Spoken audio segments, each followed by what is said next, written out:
There is a continent where time doesn't simply move forward, it coils back into circles of memory.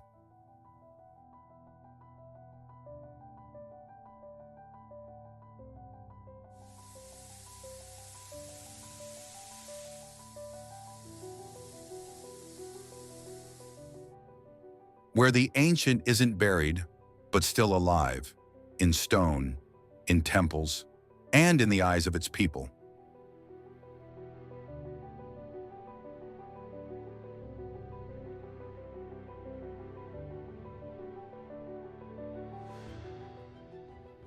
Where nature isn't still, but roars through volcanoes, breathes deep in the jungle, and melts slowly through icy rivers.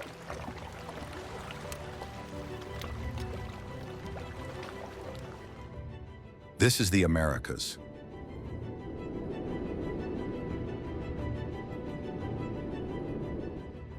A land of beginnings, kishin, and unhealed fractures.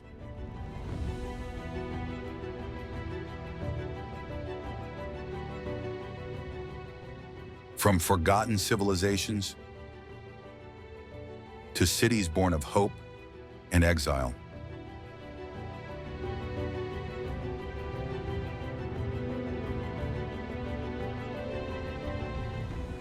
Every landscape has a soul.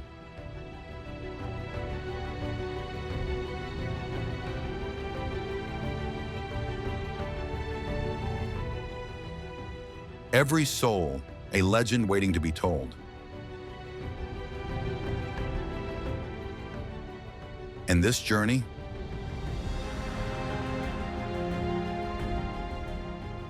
is your key to unlocking 1,000 worlds hidden within one continent.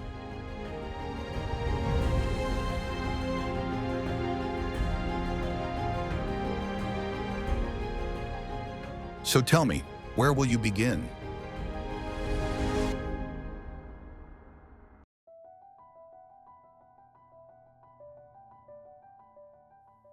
With the echoes of Machu Picchu,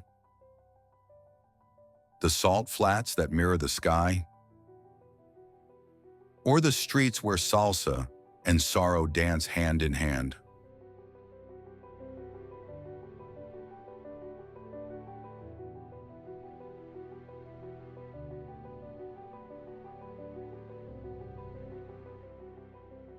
Come with me, from north to south, across 20 untold stories, 20 heartbeats sync to the rhythm of this land.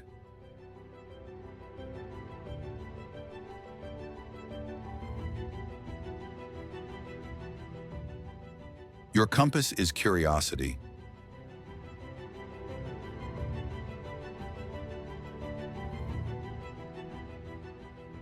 The map, rewritten with every step.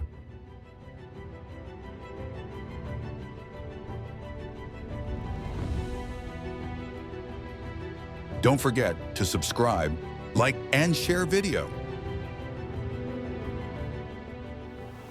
And now, the journey begins.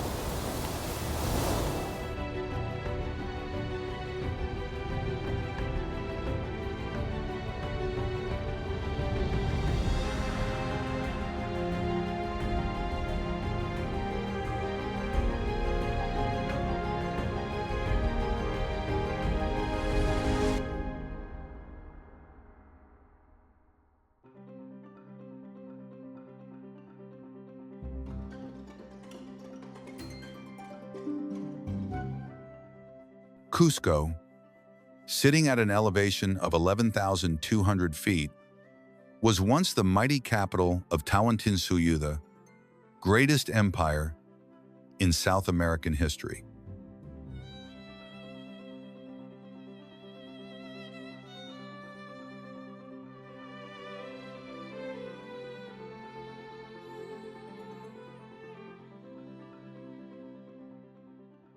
From the 12th century, the Inca began settling in Cusco, a place they called the navel of the world in Quechua.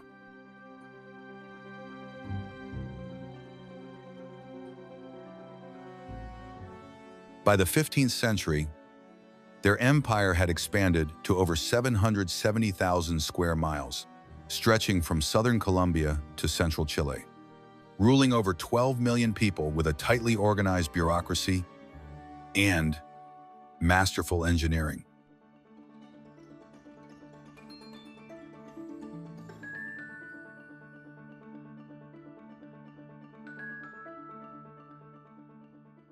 The spiritual, political, and astronomical heart of their empire was Coricancha, Temple of the Sunonce, covered in sheets of solid gold. Its walls, built from massive stone blocks, were laid without mortar, but precisely fitted that not even a sheet of paper could slide between them. Inside the temple stood shrines to the sun, the moon, lightning, and the rainbow, symbols of the Incas' reverence for nature. According to Spanish chroniclers, hundreds of gold and silver panels once lined the temple's walls, and its thatched roof shimmered with golden leaves under the high Andean sun.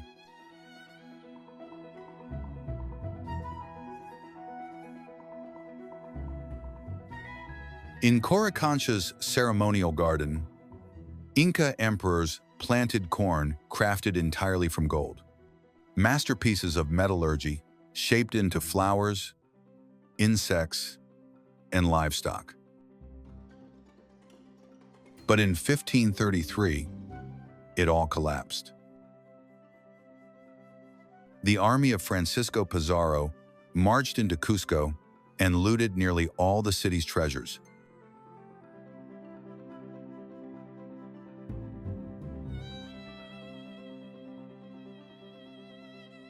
On the ruins of Coricancha, the Spanish built the Santo Domingo convent, using the very stones from the ancient temple.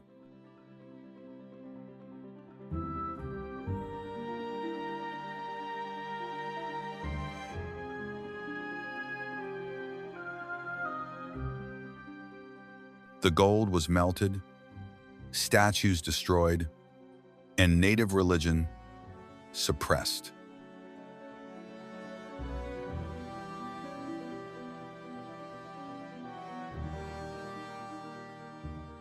But stone cannot burn, and it is stone that preserved the memory of Cusco.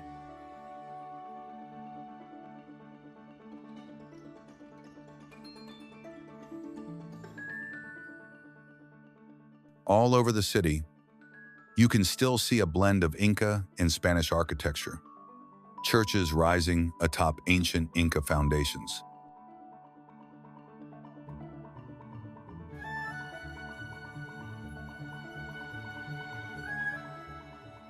In its original city plan, Cusco was designed in the shape of a sacred puma, with its head represented by Sacsayhuaman, the crown jewel of Inca engineering. Perched on a hill north of the city, Sacsayhuaman was both a ceremonial complex and a defensive stronghold, first constructed in the 9th century.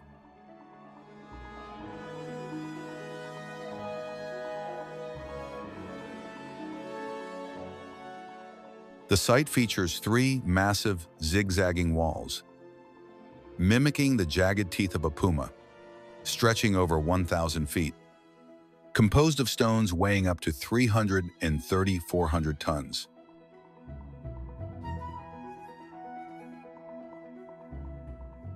Some stones at Sacsayhuaman, reaching up to 28 feet tall and stacked without mortar, have withstood centuries and countless earthquakes. To this day, how the Inca cut, transported, and fitted these stones remains a mystery. There were no wheels, no iron, tools only human hands and ingenuity. It's estimated the fortress took 80 years and a labor force of 20,000 to complete. At its summit once stood towers, storehouses, temples, and a stone throne where the Inca emperor presided over national rituals. Facing the fortress was a vast ceremonial plaza, hosting religious festivals, military parades, and athletic contests.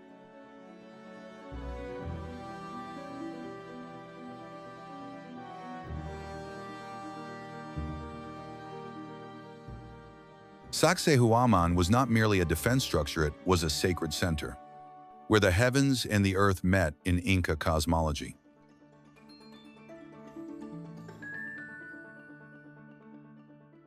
Following the conquest, the Spanish dismantled much of the fortress to reuse its stones for building churches.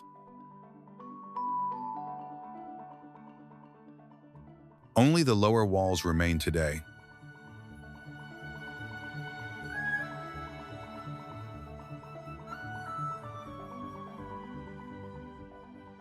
In 1983, Cusco and the entire Sacsayhuaman complex were declared a UNESCO World Heritage Site, a living symbol of Andean brilliance.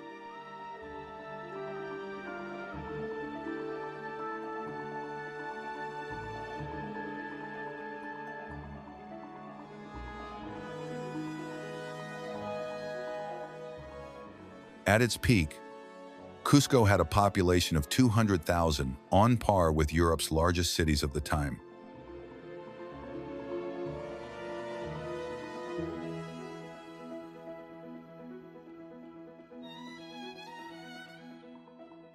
The city featured aqueducts, palaces, temples, and a road system connected to a 25,000-mile highway network spanning the empire.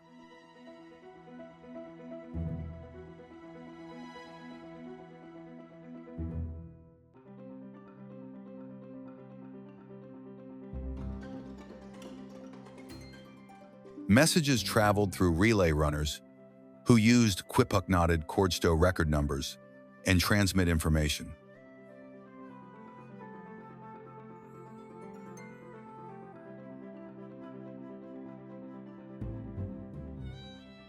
Inca religion worshipped the sun god, Inti, as the supreme being, along with creator gods like Viracocha and the rain god Apu Ilapu. Incan rituals included divination, human, calm, and animal sacrifice, solar ceremonies, and planting golden effigies in temple gardens.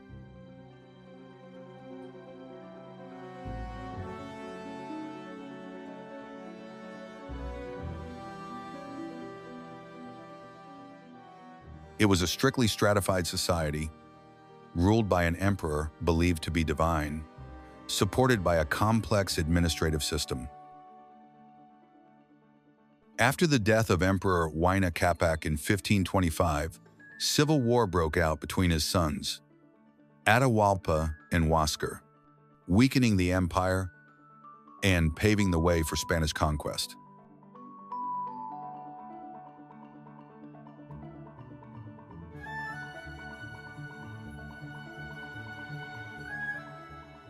The final resistance ended in 1572, when the last Inca stronghold in Vilcabamba fell. Cusco became a colonial capital, but also the place that best preserved the Incas' memory.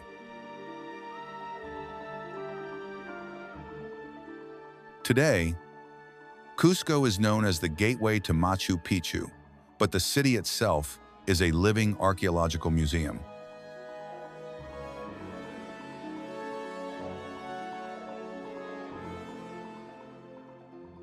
On Hatun Rumiak Street, visitors stop to admire the 12-angled stone, a masterpiece of precision and dry stone masonry. Each Inca stone tells a silent story, one of endurance and legacy. In place of a written language, the Inca never left behind.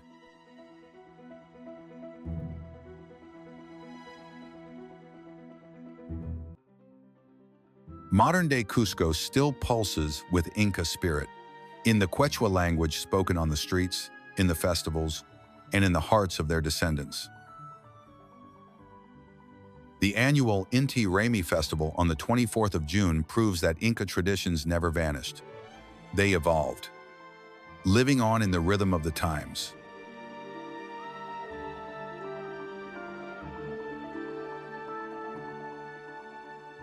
Cusco is not just a tourist destination, it is where history breathes, where the past whispers through ancient walls, and the Inca still walk, quietly, through the sacred stones of their eternal city.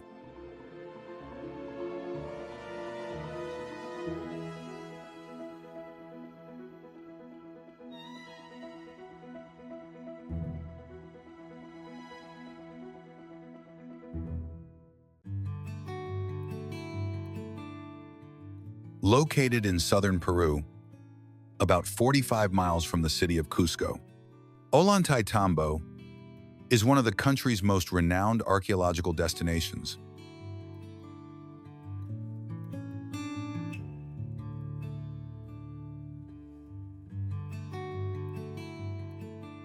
This ancient town sits at an altitude of 160 feet above sea level.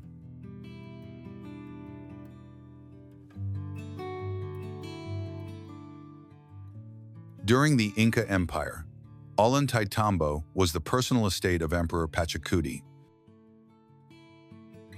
In the mid-15th century, he conquered the region, demolished the old villages, and claimed the land as his own. He rebuilt the town with grand structures, initiated sophisticated irrigation systems, and transformed the area into a vital agricultural and ceremonial center. When the Spanish began their conquest of Peru, Ollantaytambo became a key stronghold of resistance led by Inca ruler Manco Inca Yupanqui. The town lies within the sacred valley of the Incas, along the banks of the Urubamba River in the Andes Mountains, a once thriving economic heart of the empire.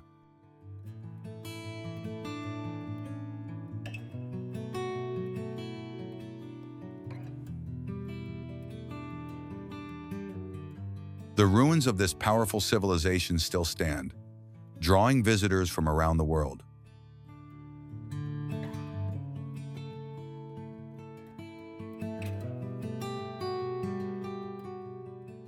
The Inca believed they were direct descendants of the great Sunday god, and many temples and rituals were dedicated to his worship.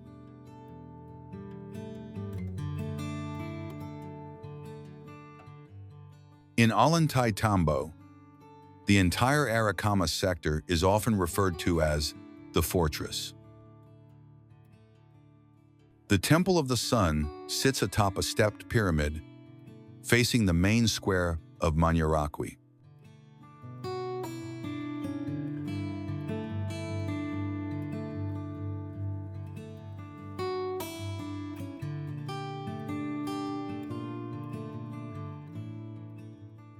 From the summit, visitors are rewarded with sweeping views of the valley below.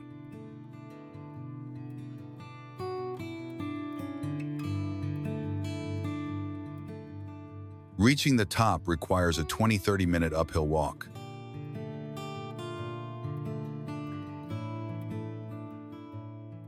At the temple's summit is another structure called the Inca Huatana flat wall, embedded with small niches a few inches deep.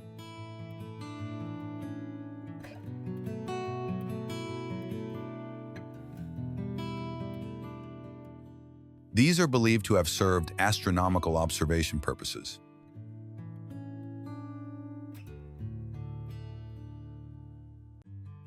Many scholars agree that construction of the temple was interrupted by the arrival of Spanish conquistadors, and it was never completed.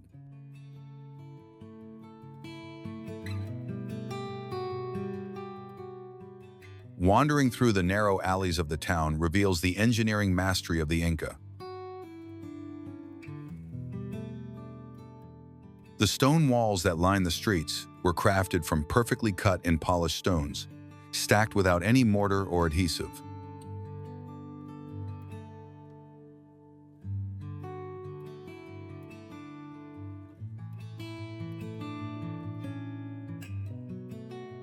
Their precision is remarkable, showcasing a building technique that, though manual, reached near perfection.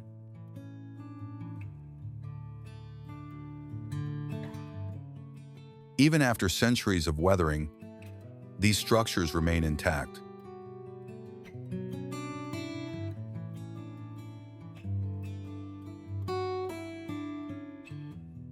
Visitors walking the cobbled streets of Ollantaytambo often feel the presence of a living histora, quiet yet powerful echo of the Inca spirit.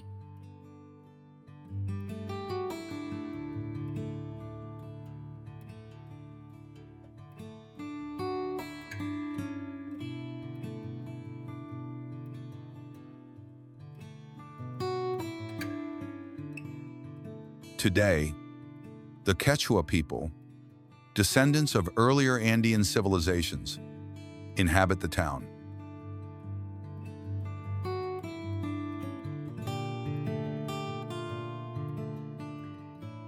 Although once subjugated by the Inca, the Quechua were not eradicated by the Spanish, unlike their former rulers.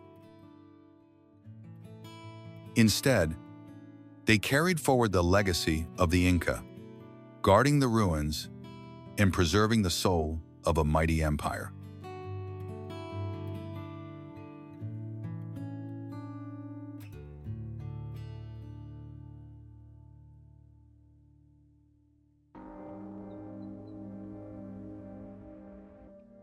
Moray is one of the most enigmatic Inca constructions, with concentric agricultural terraces etched deep into the heart of the Andean highlands.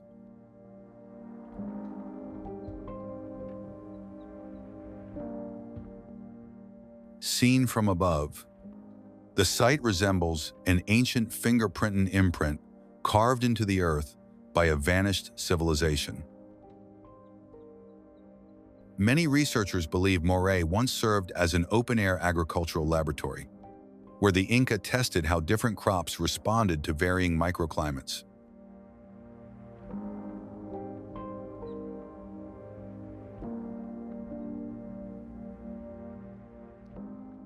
The temperature difference between the highest and lowest terraces can reach up to 54 degrees Fahrenheit, a striking example of the Incas' keen environmental observation and ability to harness nature.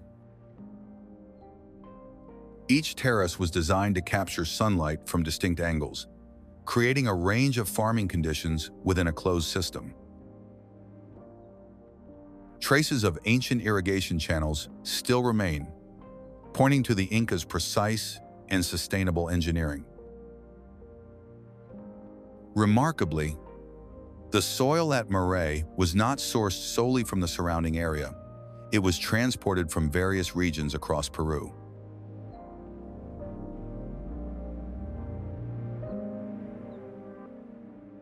This supports the theory that the Inca conducted experiments to determine ideal soil and climate conditions for different crops.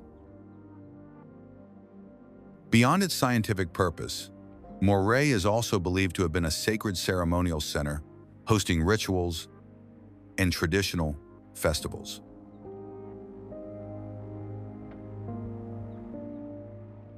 Today, the local community continues to celebrate Moray Rami, honoring the sacred bond between humans and the land. Some of Moray's deepest levels may date back to the Wari culture, predating the Inca, suggesting that this layered site embodies centuries of continuous occupation and transformation.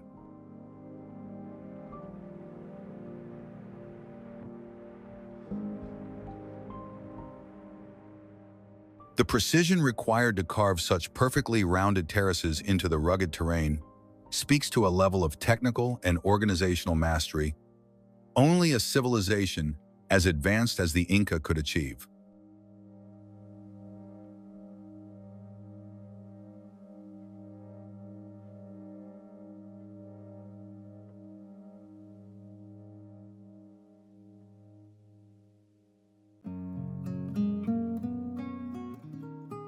Towering over the region is Osangate Mountain, rising 20,945 feet, one of the most sacred peaks in the Andes. Revered by local communities, it stands as both a spiritual symbol and a physical challenge. The Osangate Trek takes hikers through lush highland pastures, glacial lakes, and remote villages, offering a deep immersion into the landscapes and rhythms of Andean life. Like droplets of jade scattered along the slopes of the Andes, 7 luminous lakes rest at the foot of Osangate, reflecting hues of emerald, turquoise, and sapphire in an almost surreal setting. This land was once held sacred by the Inca, who believed the Apis, mountain deities, resided here, maintaining harmony between the heavens and the earth.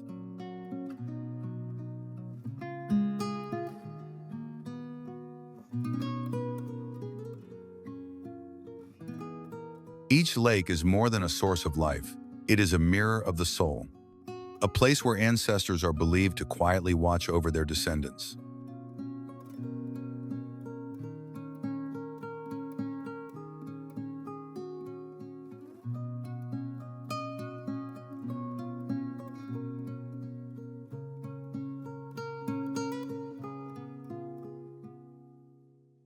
According to Inca cosmology, the waters flowing from Osangate form a spiritual thread connecting the human world with the divine.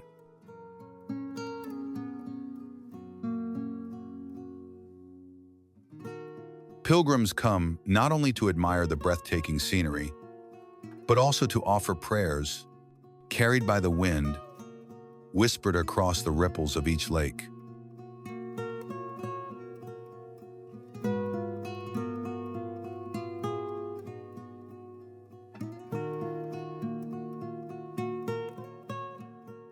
Amid the silence of the high mountains, Osangate and its 7 lakes still echo ancient chants, hymns of life, faith, and Andean wisdom.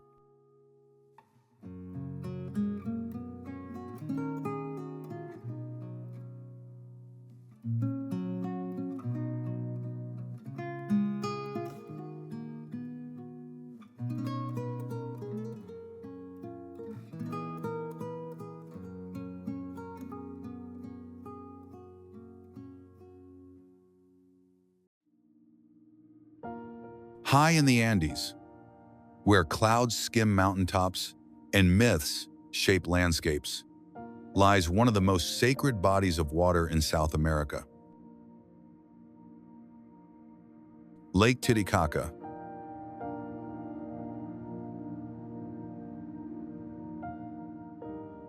Straddling the border between Peru and Bolivia at an altitude of 3,812 meters, it is not only the largest lake in South America, but also one of the highest navigable lakes in the world. The name Titicaca itself holds layers of legend.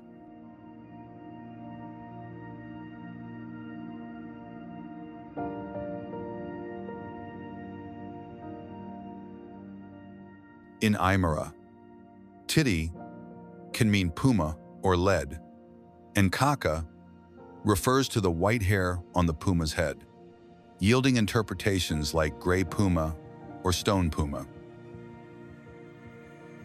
Others believe the name evolved from Thaxicala, a sacred rock on Isla del Sol, Island of the Sun, mispronounced and transformed over generations.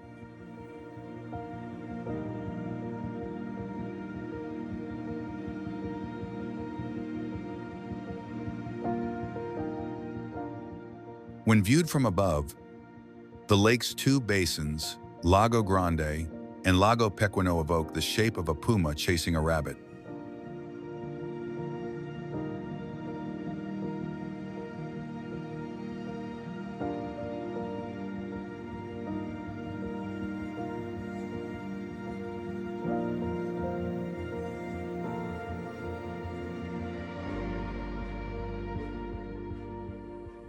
To the Inca, this puma was no accident. The animal symbolized strength, life, and connection to the land.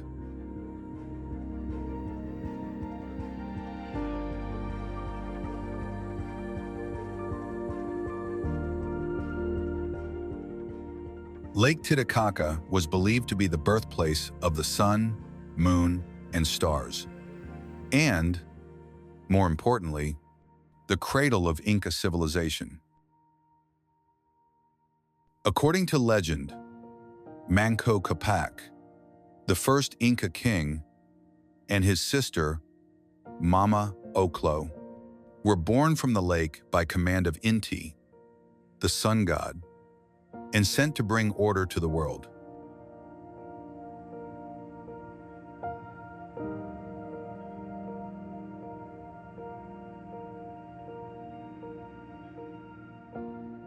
But the lake's sanctity predates the Inca. Archaeological discoveries beneath its waters, including a temple dating back 500 years, reveal that earlier cultures like the Tiwanaku, Kola, and Lupaca also revered this place. Ancient terraces and submerged ruins speak of a long history of devotion, settlement, and sacred engineering. Scattered across the lake are islands steeped in spiritual significance.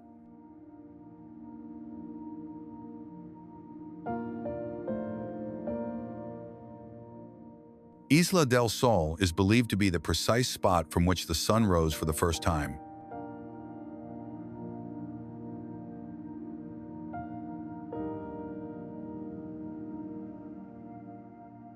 Isla de la Luna, Island of the Moon, hosts ruins of a temple dedicated to moon goddesses. But the most remarkable are the floating islands of the Uros people.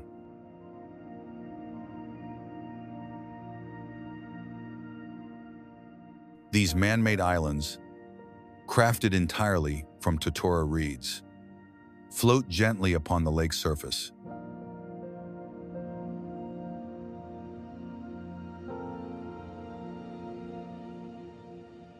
Each is a living raft, home to families who have passed down this unique way of life for centuries.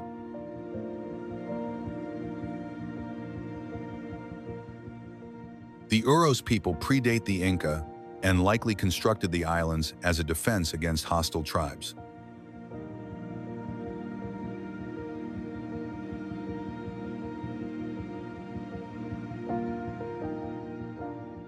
Totora reeds, abundant around the lake, provide not just flotation, but also housing, food, fuel, and medicine.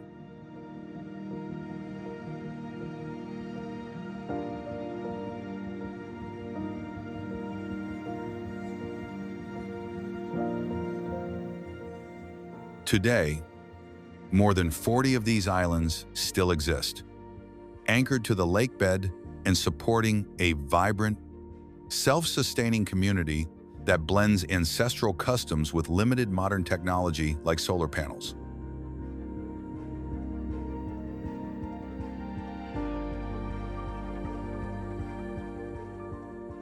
On nearby Taquile Island, the Taquileno community is famed for its exceptional textiles.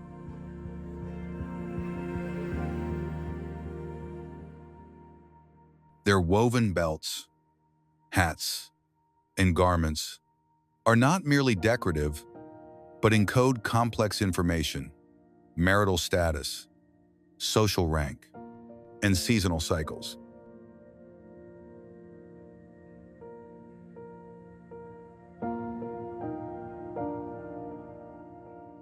These practices reflect an unbroken chain of cultural continuity reaching back to the Andes' earliest civilizations.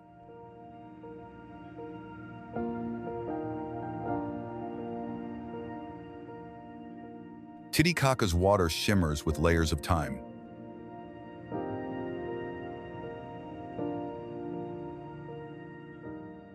Its depths conceal ancient temples.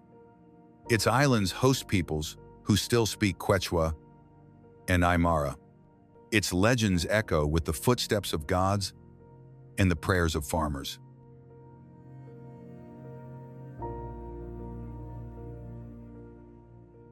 Even today, it remains a spiritual center.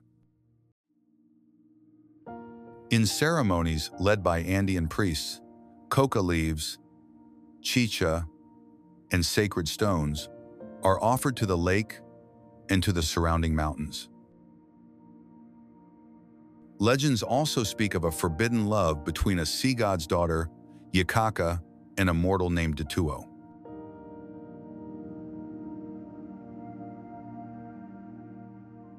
When their union angered the gods, Datuo was drowned, and Yakaka, stricken with grief, submerged herself into the lake's depths, her sorrow immortalized in its endless waters. In another tale, the tears of the sun god formed the lake itself.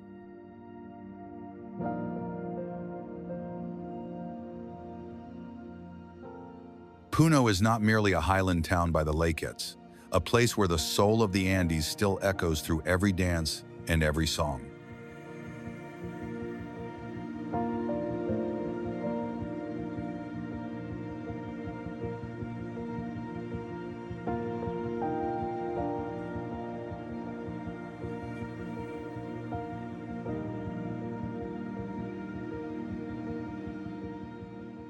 Here, life unfolds slowly, yet vibrantly, deeply attuned to the rhythms of the earth, the sky, and the shimmering waters of Lake Titicaca.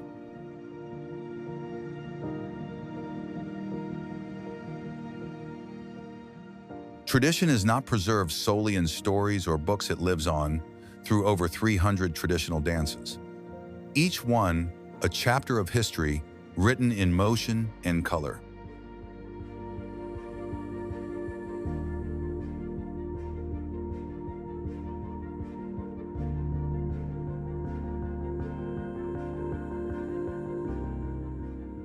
Festivals in Puno are not just events, they are moments of collective elevation, where generations move together in rituals of memory and faith.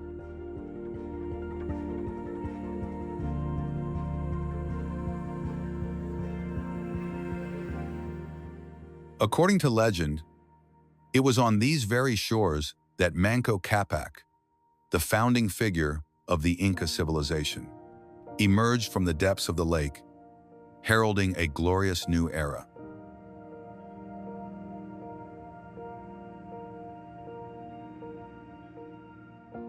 His monument rises above the city in the heart of a hilltop park, not only a visual landmark, but an eternal symbol of origin and pride for the people of Puno.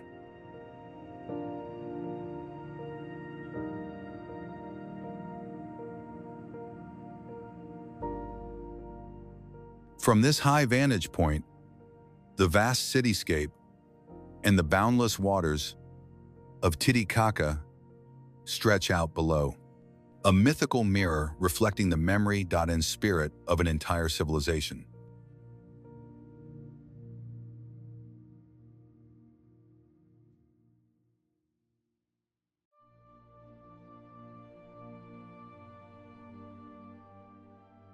Tucked within a fertile valley along the eastern slopes of the Andes, Ayacucho rises like a sun-drenched gemtree all year, yet vibrant with history.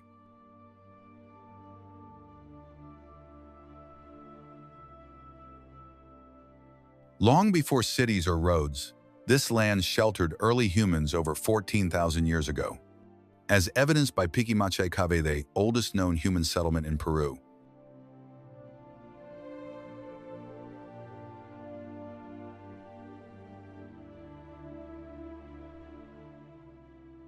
By the 7th century, Ayacucho became the heart of the Wari Empire, a powerful pre-Inca civilization that once dominated nearly half of the Andean highlands.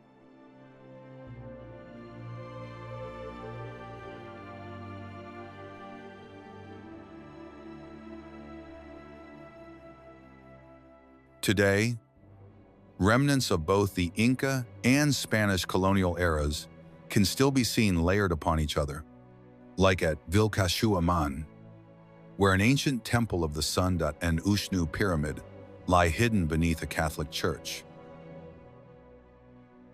This clash of epochs gives Ayacucho its paradoxical soul-sacred and solemn, yet forever resilient. In 1539, conquistador Francisco Pizarro arrived and renamed the region Huamanga, turning it into a Spanish stronghold and religious outpost.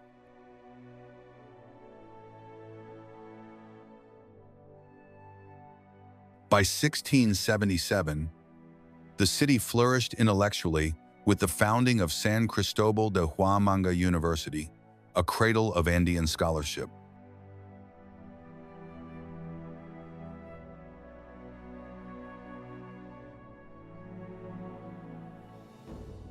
But it was here that history changed course. In 1824, the Battle of Ayacucho was fought on the nearby Quinua Plateau, where independence forces delivered the final blow to Spanish colonial rule in South America. To honor that victory, Simón Bolívar gave the city a new name, Ayacucho. From the Quechua words Aya means death, and Cucho means corner, the corner of sacred death. Today, Ayacucho is known as the City of Churches, home to more than 30 exquisite buildings in Baroque and Renaissance styles.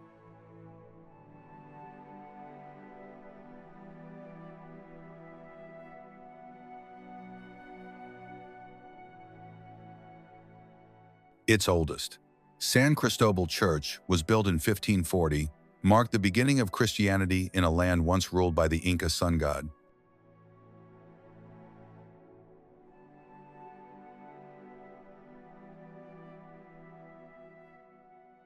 The city's grand cathedral of Santa Maria gleams with golden altars and houses one of Peru's most beloved folk traditions, the retablo.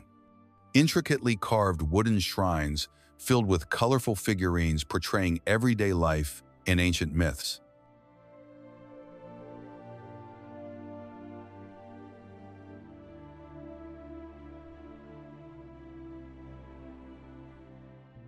During Holy Week or Semana Santa, Ayacucho transforms into a radiant celebration of faith and memory. As Catholic rituals blend with Andean spirituality, 9 days of chants, alabaster carvings, processions, and flickering candlelight.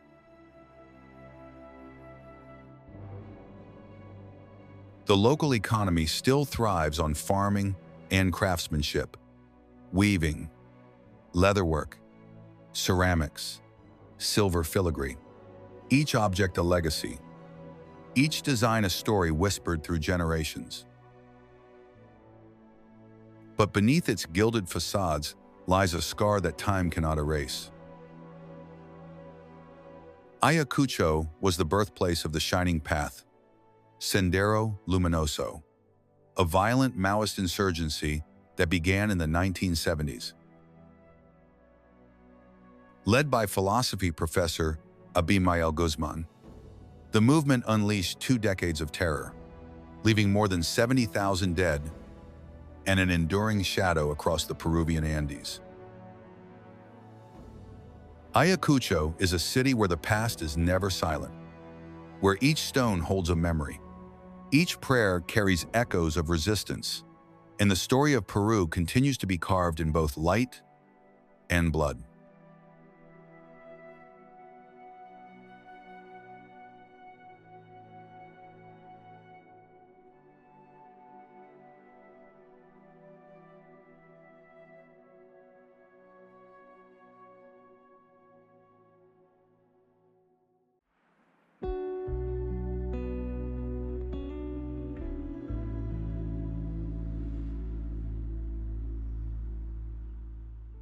Long before the Inca expanded their dominion, the region of Ancash was already a cradle of ancient civilizations.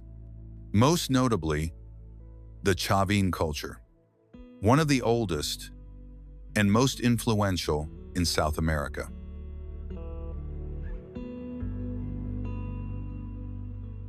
The archaeological site of Chavin de Huantar, built over 3,000 years ago, stands as a powerful testament to the sophisticated engineering and spiritual beliefs of its people. This ceremonial center, constructed entirely from stone, features an intricate underground water drainage system, maze-like corridors, and striking animal-inspired carvings rich in symbolism.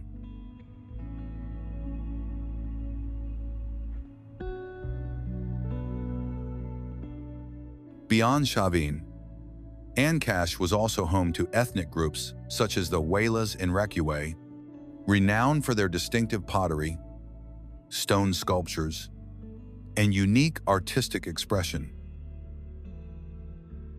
These highland communities developed complex socio-religious systems, laying the cultural groundwork long before Inca conquest.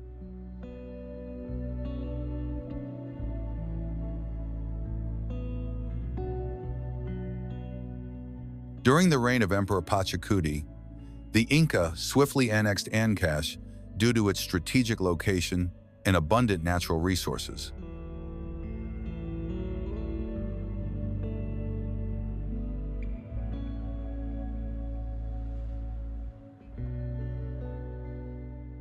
As in Machu Picchu, they built a network of stone roads, temples, and fortresses to secure the region and integrate it with the imperial heartland of Cusco.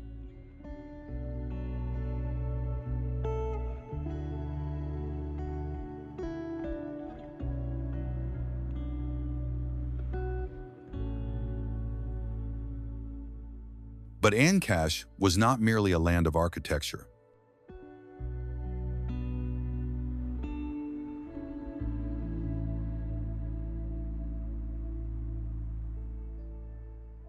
It was also a land of resistance, first against Inca rule, and later against Spanish colonization.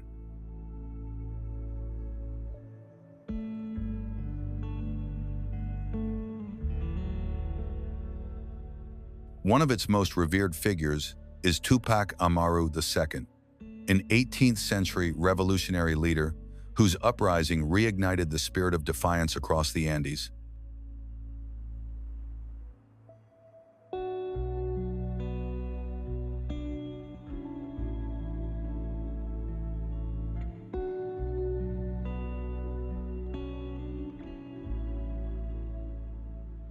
At the heart of Ancash lies Yungay, a quiet town nestled in the Callejon de Huaylas Valley, surrounded by the majestic Cordillera Blanca, home to Huascarán, Peru's tallest mountain. On May 31, 1970, a 7.8 magnitude earthquake struck the region, triggering a massive avalanche of ice and rock that thundered down from Huascarán, burying the entire town of Yungay within minutes. The landslide, over 1,000 meters wide and racing at nearly 125 miles per hour, killed an estimated 20,000 people almost instantly.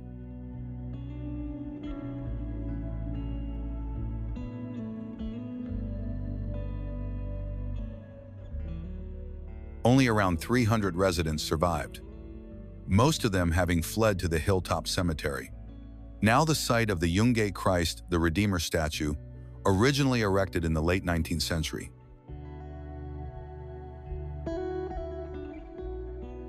The disaster remains the deadliest natural catastrophe in Peru's history and one of the worst in all of South America.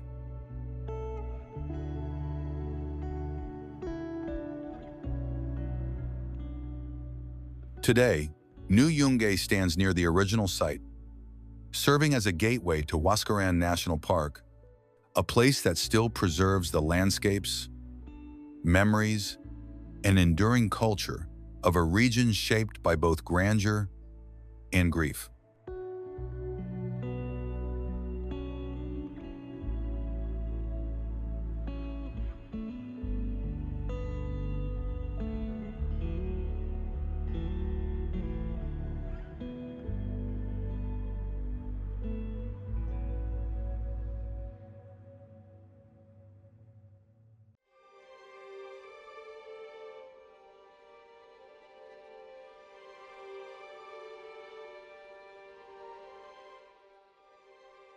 Nestled at the foot of the majestic El Misti volcano, Arequipa, known as the White City, is a radiant jewel of southern Peru, where Inca roots, Spanish legacy, and unique local identity intertwine.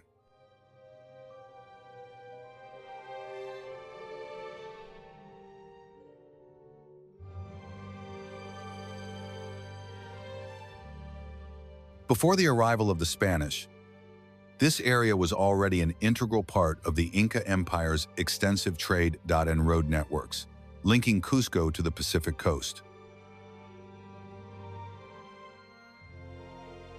Its strategic location between mountains and sea made the Arequipa Valley a key hub for transporting goods, storing food, and managing southern provinces.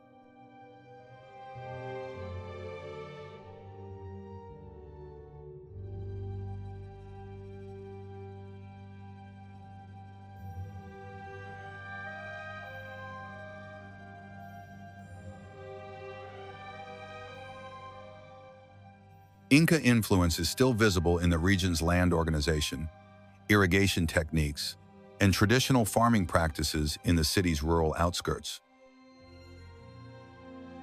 After the fall of the Inca Empire, Arequipa was officially founded on the 15th of August, 1540, by Conquistador García Manuel de Carbajal, under the orders of Francisco Pizarro.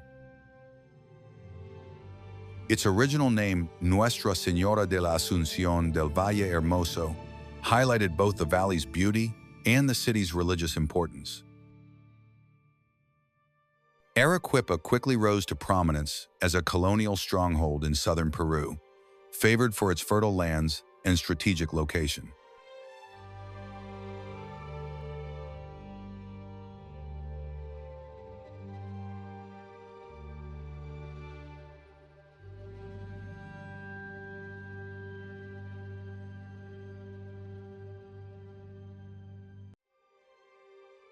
A hallmark of the city is its use of sillar, a white volcanic stone quarried from the slopes of El Misti.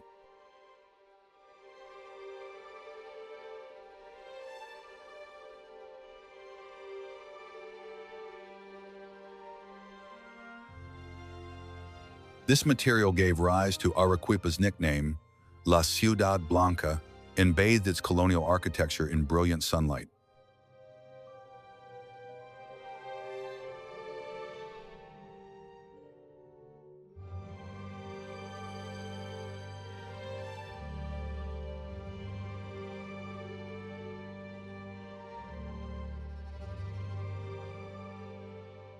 The city's architecture showcases a fusion of Spanish Baroque aesthetics and Andean craftsmanship. Visible in landmarks such as Plaza de Armas, the Santa Catalina Monastery, and La Compañía de Jesús Church.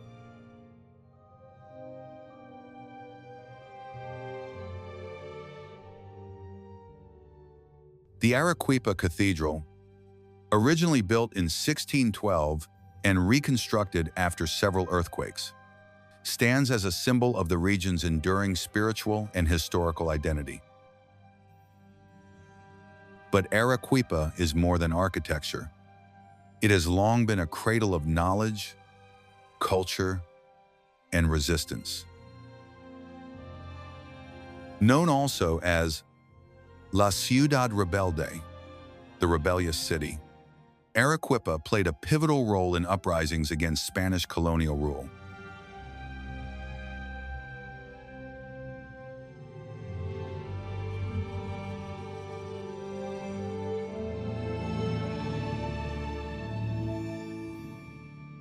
During Peru's struggle for independence, the city produced many intellectuals, lawyers, and soldiers who helped shape the nation's destiny.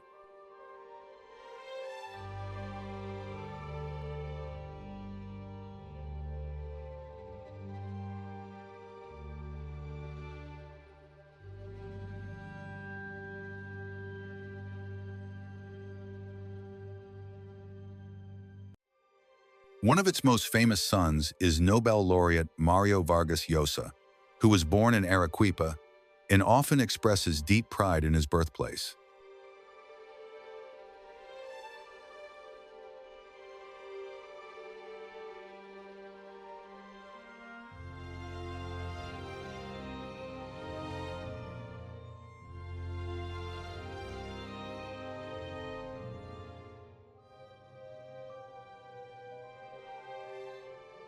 Since colonial times, Arequipa's economy has thrived on agriculture, alpaca wool weaving, and the export of products like wine and processed foods.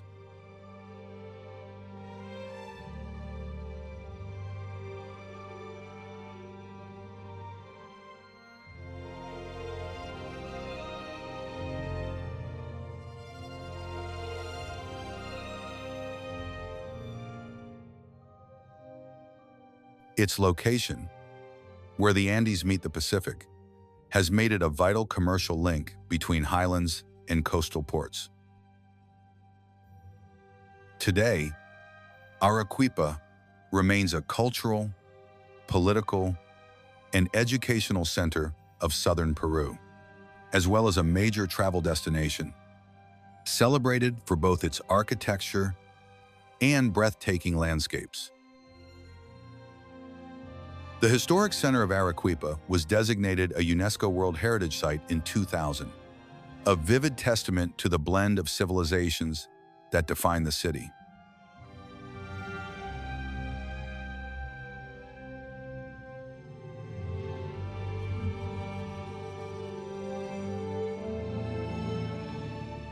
From its ancient Inca roots to its Spanish colonial past and modern vibrancy, Arequipa continues to carry the flame of tradition, standing proudly as a cultural emblem of Peru.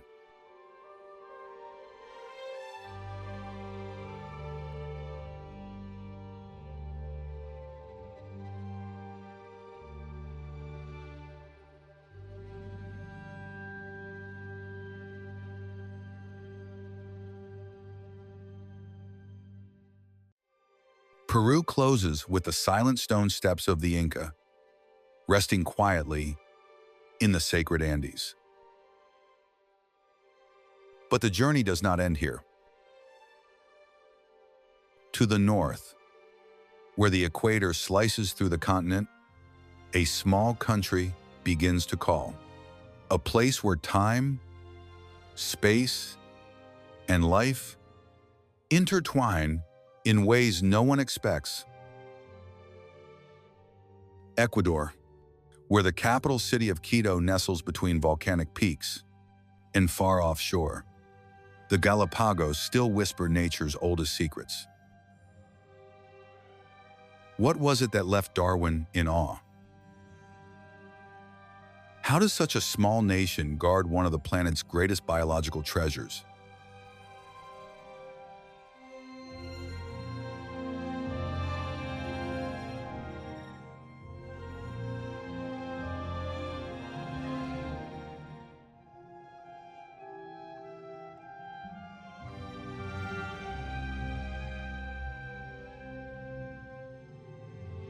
In the next episode, we journey to Ecuador, where Earth tells its own story through the wild, wondrous rhythm of life.